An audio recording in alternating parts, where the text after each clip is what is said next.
welcome to another episode of Life Lessons and Bon Jovi songs. And we're at the fourth album, which is their New Jersey album, and it was the successor to their biggie Slippery When Wet. So in 1986, they had their big breakthrough album, Slippery When Wet, which would turn out to be the best-selling rock record of the 80s. And 2 years after, in September 1988, they came with their New Jersey album. And this album was actually better than Slippery When Wet. It was better than the biggest selling rock album of the 80s. But in sales, it did do a little bit less, but that is kind of like to be expected because they were a new band. They were, the new hot thing in 1986. And the record that comes after. Well, it was impossible to surpass. So, Living in Sin is one of the great songs on this album. And, it's something that you would never find on their 1986 album, Slippery When Wet. So, just like the other songs on the record, it is really special. So in September 1988, they came out with the New Jersey album, and late October 1988, they went on a tour. So that was pretty close together. So just imagine that they're going on this tour, but they're really kind of like starting off at the point where they have the studio versions of the songs. So they start off playing this with the studio version of Living in Sin and the other songs, obviously. But Living in Sin was really a song that developed during the tour. So it became longer and longer, and John just put more and more emotions into it, and it really started to build into something special. So it's one of the highlights of those shows. There is a performance labeled Best Live Performance of Living in Sin. And it's from 1989, from that tour. And it's from Niagara Falls. They played Niagara Falls 2 times in 1989. And I don't know about the first one. I didn't look that up, what John was wearing. But the second time, he was wearing a Marilyn Monroe t-shirt, and the actress Marilyn Monroe played in a movie that was called Niagara, and so it was definitely a tribute to her and to her performance there to that movie. And just when I looked up, okay, do I have a photo from 1989 to illustrate, to use here? And so I looked it up in this book, The Decade That Rocked, and by Mark Weiss. And I looked up 1989, and lo and behold, we have here a photo of John in a Marilyn Monroe t-shirt. And so it doesn't say the date. So Mark Weiss forgot the date or didn't want to mention it, but I am 99.9% sure that this is taken on the Niagara Falls concert that made the best performance of, or that gave us the best performance of Living in Sin. So that is a really big coincidence. So 1989, the band is touring. They have really built up Living in Sin into this really emotional, big song, a very long song, and Niagara Falls was the pinnacle, was what we now see as, oh yeah, that was the best performance of Living in Sin out of all the other ones.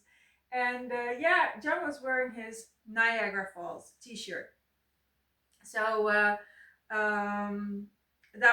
that's the first really cool thing I can tell about this song.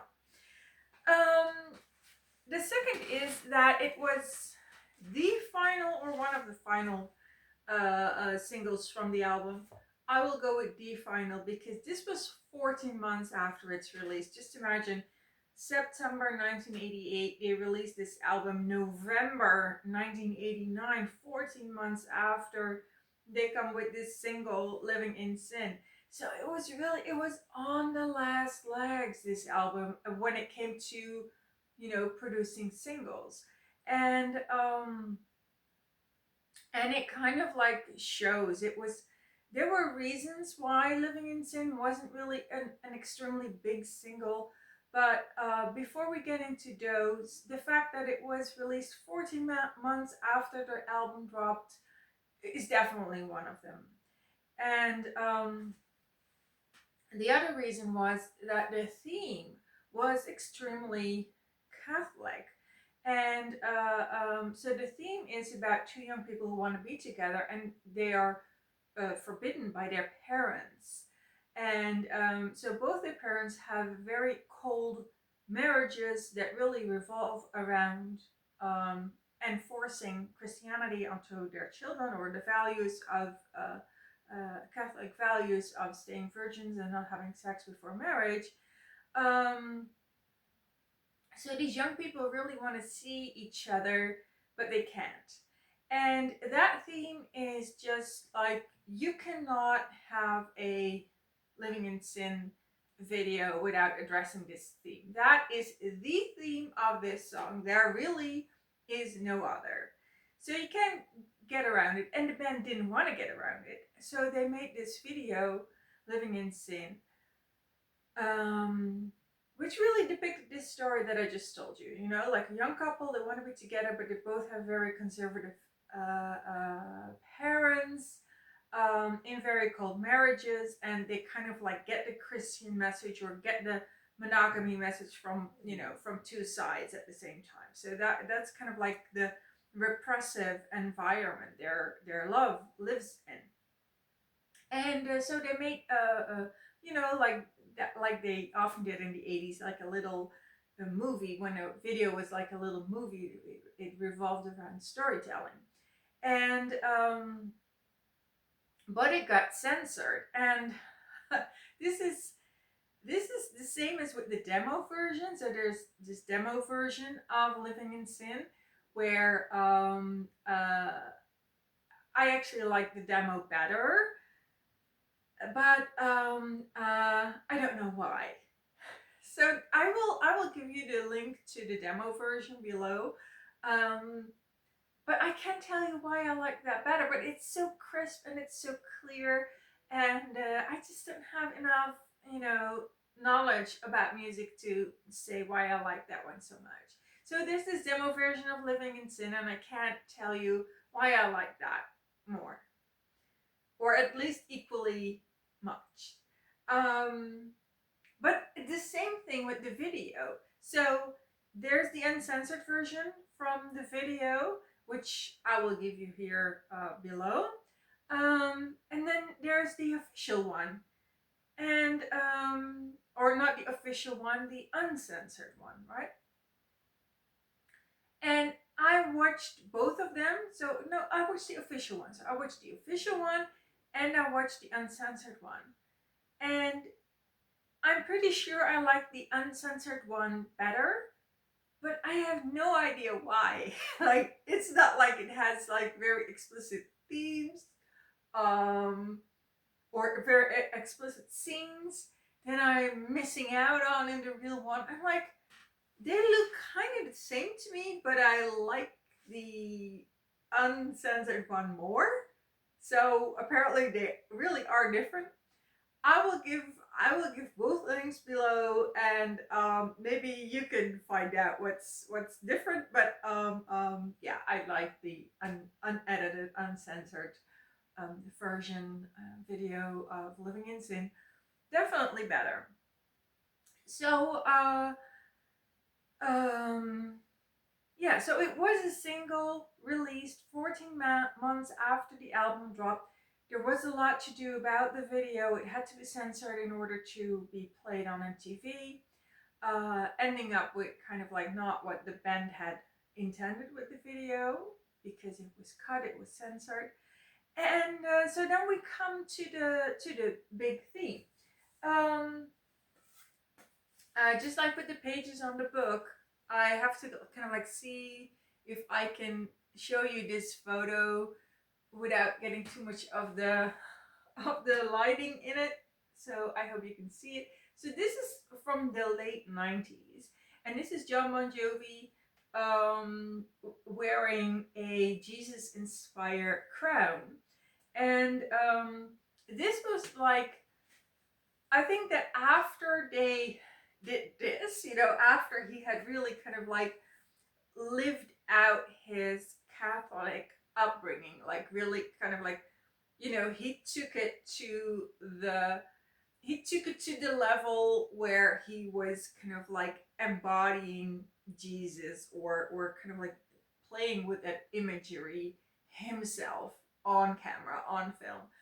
I think after this, it was integrated. It was done. It was like he had um, worked through his Catholic upbringing. But that was late 90s. So late 80s, there is actually a lot of Catholic symbolism and and unprocessed emotions and unprocessed experiences, and kind of like an exploration of what this religion is that he grew up with, and uh, a first confrontation with the values that were presented to him as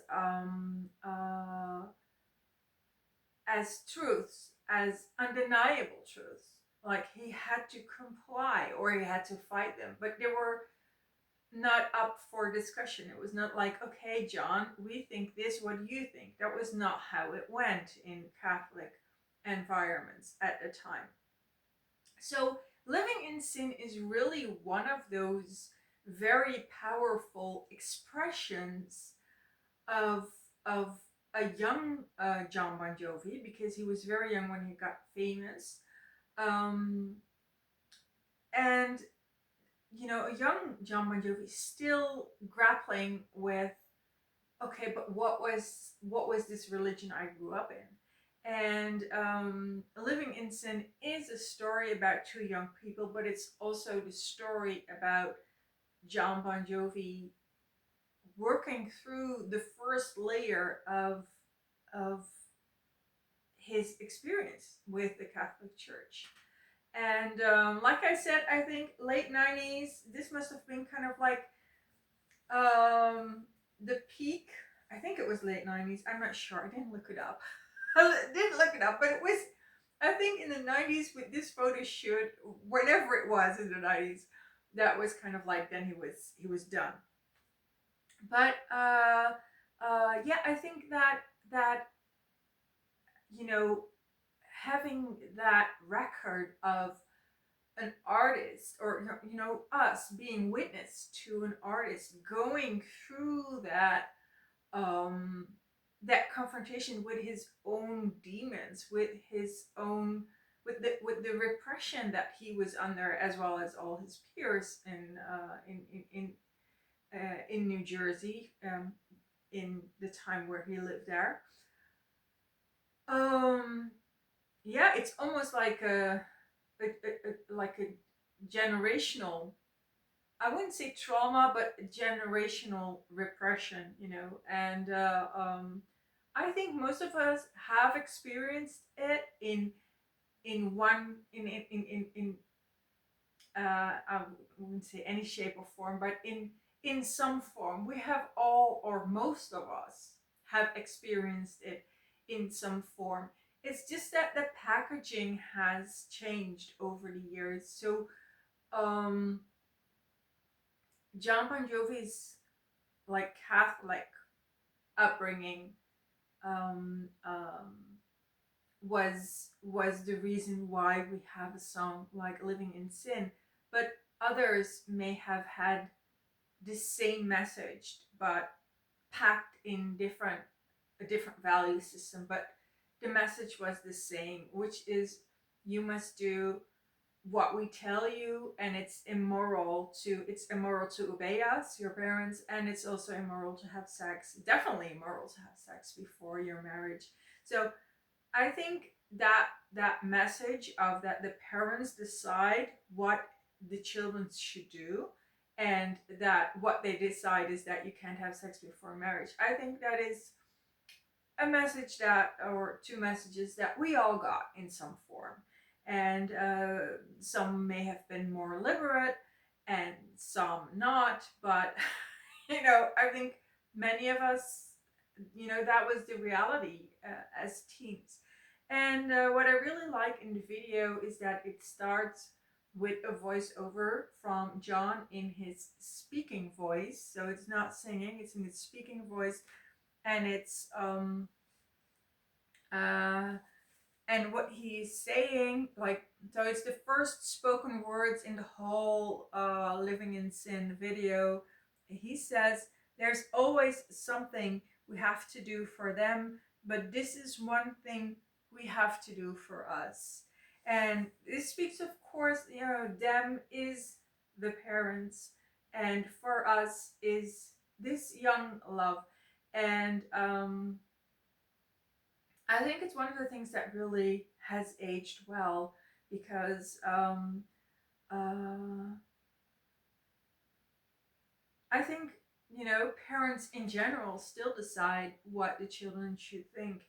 And yeah, it's up to the children to really choose themselves and to make their own value system.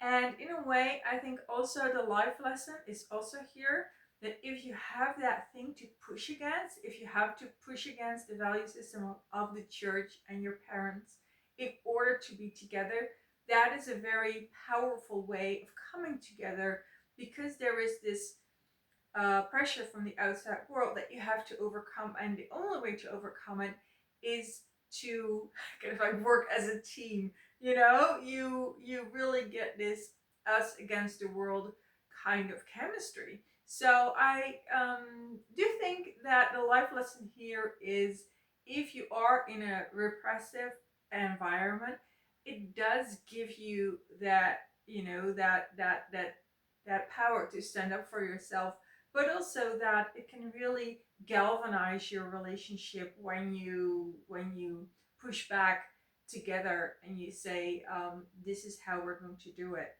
And yeah, so that's the life lesson.